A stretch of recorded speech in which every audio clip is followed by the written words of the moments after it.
Ассаламағалейкум. Уағалейкумассалам.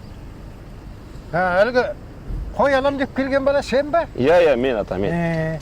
Енді жүре ғой, өзің таңдап ал. Жақсы.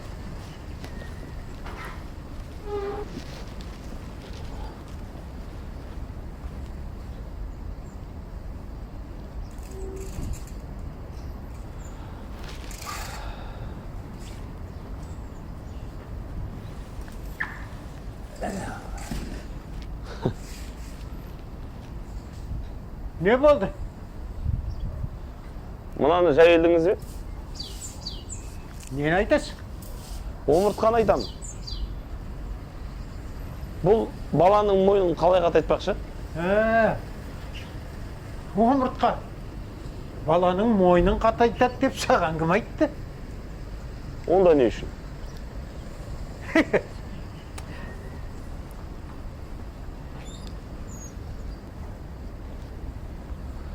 Рахмет ата.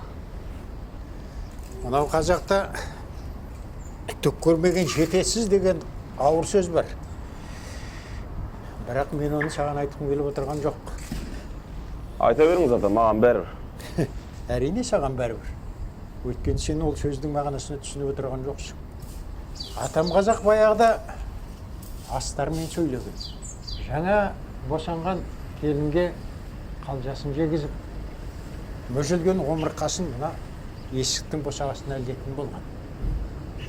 Өйткені алыстан келген қонақ әлгі мүжілген омыртқаны көріп, бұл үйде бір босанған әйел бар екен. Тамақ пісіртіп мазасын алмайық деп басқа үйге барып қонатын болған. Сондықтан аяқ асты келген қонаққа айыпқа бұйырма деп осындай белгі беретін болған. Әйтпесе, анасы омыртқа мүжімеген анау Африканың болмаса мына Қытайдың балаларының мойны бос болады деп саған кім айтты? Онда неге жұрт баланың мойны қатаяды деп өсіп жүр? Себебі кеңес заманында осы ұрпақтар дәстүрі сабақтастығы үзіліп қалды. Мен саған бір мысал айтайын. Баяғы заманда бір ұстазы шәкірттеріне уағыз айтып отырған кезде мысық келіп уағызын бұза бастайды. Сол кезде ұстазы шәкірттеріне мысықты байлап қойыңдар дейді. Осыдан бастап мысықты байлау дәстүрге айналды.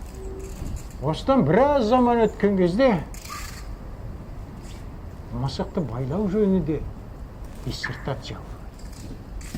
Бірақ сол мысықты не үшін байлағанын әу баста ешкім білмейтін еді. Бізде де осылай. Әйтеуір үлкендер осылай істейтін еді деп көргендерін қайталайды. Жарайды. Ал үйді неге адыраспанмен алыстайды? Адыраспан ол дезинфекция. Қалай сонда? Бұрын адыраспанды әртүрлі бактерияларды өлтіру үшін қолданған. Ол сен ойлағандай шамандардың мұрасы емес. Сен адыраспанның 500-ге жуық ауруға ем екенін білесің бе? Жоқ. Мен саған бір әңгіме айтайын. Мен кесірткемен жыланның төбелескенін көрдім. Әлгі жылан шаққан сайын кесіртке барып адыраспанның үстіне алынады. Соны көріп, үлкендерге келіп айтсам, кесіртке жыланның шаққан уын кетіру үшін адыраспанға барып алмайды екен. Сол себепті атам қазақ адыраспанды қадір тұтып, ассалаумағалейкум адыраспан, мені саған жіберді Омар Оспан деп қолына алады. Адыраспанның бұндай пайдасын білгенде үйде адыраспанмен баяғыда толтырып қояды дедім ғой. Ал осы кәржілікті де қоятындар бар ғой. Оның да емдік қасиеті бар ма? Жоқ,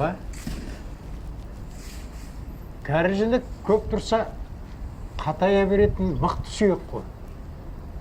Одан пышаққа немесе қамшыға сап жасайды.